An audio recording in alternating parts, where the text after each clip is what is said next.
வணக்கம் ஃப்ரெண்ட்ஸ், எல்லோரும் எப்படி இருக்கீங்க? US77 சேனலுக்கு உங்களை அன்புடன் வரவேற்கிறேன். எங்கள் மாமியார் வந்து ஒரு லைவ் சேனலில் ஒரு ஸ்டோரி சொன்னாங்கள்ல, பிடாரி மீனாட்சி அம்மன், ஸ்ரீ பிடாரி காளி மீனாட்சி அம்மன் கோவிலுக்கு நாங்கள் போவோன்னு சொல்லியிருந்தோம் இல்லையா, அந்த கோவில் தான் இது. அவ்வளோ பிரசித்தி பெற்ற கோவில் இந்த தொண்டமானத்தம் அப்படின்ற ஊரில். நினைத்தது நிறைவேறுது. அதாவது அக்கா தங்கச்சிகள் கதைகள் சொன்னாங்க இல்லையா, பார்க்காதவங்க நாங்கள் லிங்க்கை இதிலேயே கொடுக்குறேன், இந்த வீடியோ கீழே நீங்கள் பார்த்துக்குங்க. ரொம்ப அருமையான கோவிலுங்க. உள்ளே போனோம். போகும்போதே வந்து தேர் வந்து வழியிலே நாங்கள் பார்த்துட்டோம்.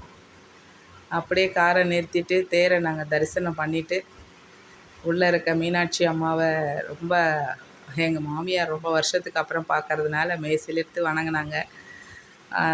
அம்மன் அலங்காரத்தோட தேரில் உட்காந்துருந்தாங்க. அதாவது பின்னாடி ஒரு பொம்பளைக்கு எப்படி ஜடை அலங்காரம் அவ்வளோ அழகாக இருக்குமோ, அதேமாதிரி அம்மனுக்கு ஒரு பெண் பிள்ளை உட்காந்துருந்த மாதிரி இருந்தது.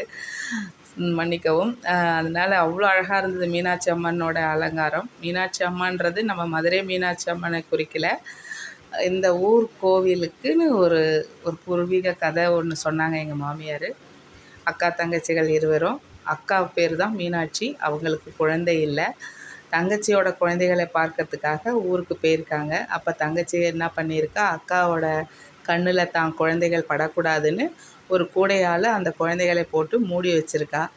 மூடி வச்சுருக்கும் போது அந்த குழந்தைகள் வந்து பார்க்குறா. அப்போது இறந்து போயிருந்தது.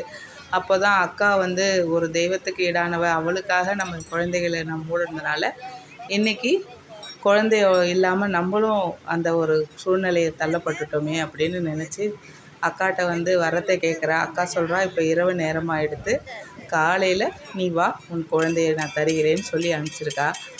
அதுக்கப்புறம் தான் இந்த கோயிலோட நிறைய வரலாறு இருக்குது. அதுக்கப்புறம் ஒரு பெண்ணை வந்து ஒரு ஆடவன் துரத்தி வந்து அவளை தேவையில்லாத வேலையெல்லாம் பண்ணும்போது தாய் வந்து காப்பாற்றிருக்கா அப்படின்னு நிறையா ஒரு கதையாக சொல்லிகிட்ருக்காங்க.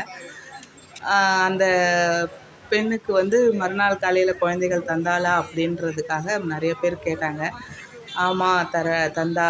எப்படின்னா அதை பொரியை வந்து வறுப்பாங்களாம், கறியை வறுத்துவாங்களாம். அதுக்கப்புறம் அதை மூடி வச்சு அடுத்த நாள் காலையில் பார்த்தா பொரி வந்து ஒயிட் கலராக மாறிடுமா அப்படின்னு ஒரு ஐதீகம் இன்ன வரைக்கும் இருக்கான். அந்த மாதிரி இடத்துக்கெலாம் கூட்டிகிட்டு போய் பார்த்துட்டு தான் வந்தோம். அவ்வளோ அருமையாக இருந்தது. நீங்கள் அவசியம் இந்த பக்கம் பாண்டிச்சேரி பக்கம், விழுப்புரம், கடலூர் அந்த பக்கம் வந்தீங்கன்னா 10 கண்ணு தொண்டமானத்தம் இந்த ஊர் பேர். அருமையான ஒரு கோவில். நல்ல பிரம்மாண்டமாக கட்டியிருந்தாங்க. கோயிலோட உள் பிரகாரம்லாம் நான் வீடியோ எடுத்திருக்கேன். நீங்கள் கண்டிப்பாக இந்த வீடியோவை ஸ்கிப் பண்ணாமல் பார்ப்பீங்கன்னு நினைக்கிறேன். பாருங்கள். இந்த வீடியோவில் உள்ள இதான் பாருங்கள். அம்மன் பின்புறம் ஒரு பெண் பிள்ளை உட்காந்துருந்த மாதிரி அழகாக இருக்குது. தேரோட அழகான காட்சி. தேரோட பாருங்கள், வடிவம்லாம் ரொம்ப அழகாக பண்ணியிருந்தாங்க. தத்ரூபமாக அந்த மர வேலைப்பாடெல்லாம், சிற்பம்லாம் செதுக்கி. இதுதான் கோயிலோட என்ட்ரன்ஸு. எவ்வளோ வாழை மரம் கட்டியிருக்காங்க பாருங்கள். நான் இங்கே தான் பார்த்துருக்கேன் இவ்வளோ வாழை மரம் கட்டியிருக்கிறது. வாழை குலையோடு கட்டியிருக்காங்க. அருமையாக இருந்தது. இதுதான் கோவிலோட கோபுரம். அருமையாக இருந்தது. உள்ளே போக அங்கே வீடியோ எடுக்கலாமான்னு கேட்டேன். தாராளமாக எடுத்துக்கங்க, இன்றைக்கி திருவிழா டைமில் பிள்ளைங்களோட விருப்பம்தான் அப்படின்னு சொல்லிட்டாங்க. இது வந்து காளி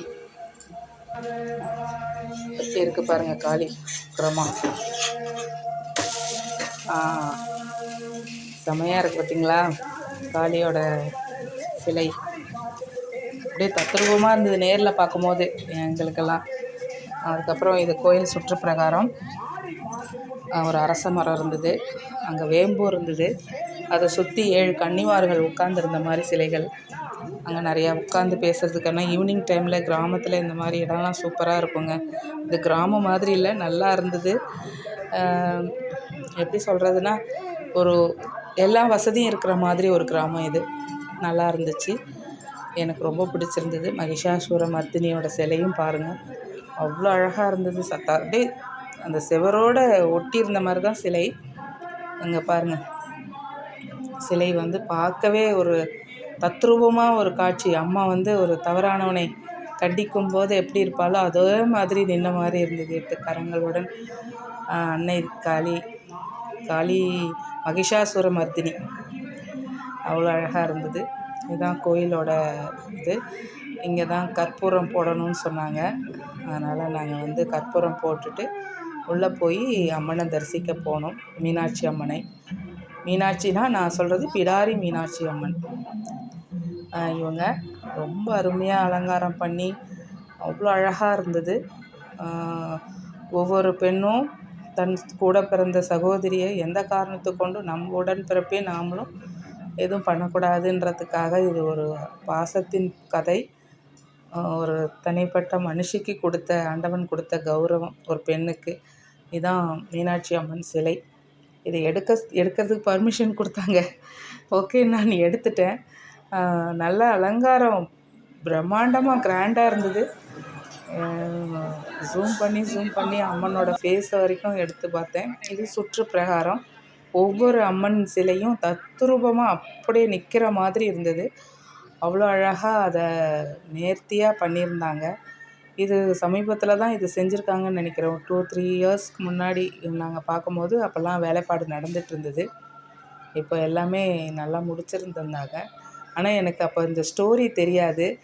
எனக்கு இப்போ தான் எங்கள் மாமியார் அந்த ஸ்டோரி சொன்னோடனே அந்த நாளில் போய் அந்த சாமியை பார்க்கணுன்னு இந்த தேர் திருவிழா அன்னைக்கு நாங்கள் வந்தோம்.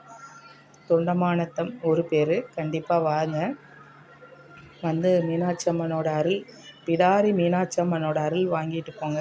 எல்லாருக்கும் எல்லாம் நடக்குதுன்னு சொல்கிறாங்க நம்பிக்கையாக. கண்டிப்பாக நீங்கள் வந்து இந்த அம்மனோட அருள் பெற்றுட்டு போகணும். ஒவ்வொரு சிலையும் ஒவ்வொரு கதையை குறிக்கிற மாதிரியே இருக்குங்க. ஒரு ஊருக்கு போயிட்டு வந்த ஒரு ஃபீலும் இருக்குது.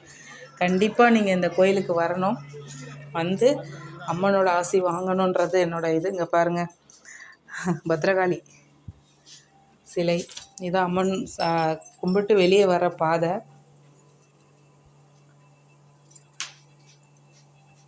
இந்த கதை உண்மையாக இந்த ஊரில் நடத்துதுன்னு சொல்கிறாங்க ஒவ்வொருத்தவங்களும்.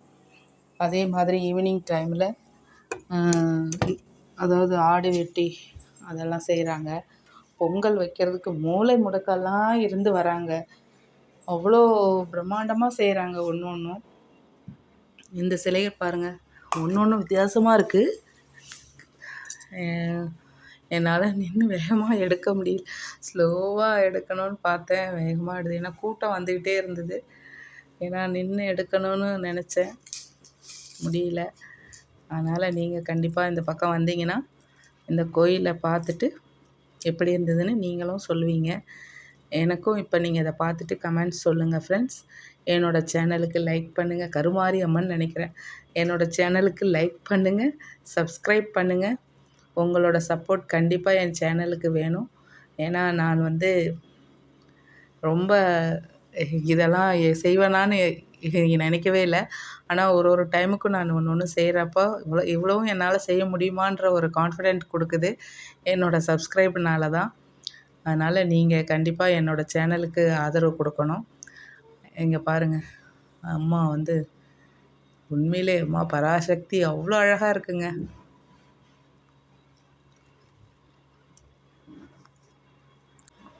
ஒவ்வொரு சிலையும் ஒரு கதையை சொல்கிற மாதிரி இருக்குது எனக்கு. இது பராசக்தி படத்தில் பார்த்த அந்த உருவம் மாதிரி இருக்குது, பார்த்துருங்க. மூவியில் தான் நான் இந்த மாதிரிலாம் பார்த்துருக்கேன். இது நேச்சுரலாக சூப்பராக இந்த சிற்பம்லாம் அப்படியே ஒரு பெண் தெய்வம் வந்து நின்று நம்மளுக்கு காட்சி தந்தால் எப்படி இருக்குமோ அது மாதிரி இருக்குது. இது வந்து காஞ்சிபுரத்தில் காமாட்சி இருக்காங்கள்ல, அவங்க அந்த காமாட்சியோட கதைகளை சொல்வது தான் இந்த சிலையெல்லாம் வடிவமைச்சிருக்காங்க. ஆனால் இது டிராயிங் கிடையாது, அவ்வளவும் சிலை. இது கோவிலோட இன்னொரு வாசல். இது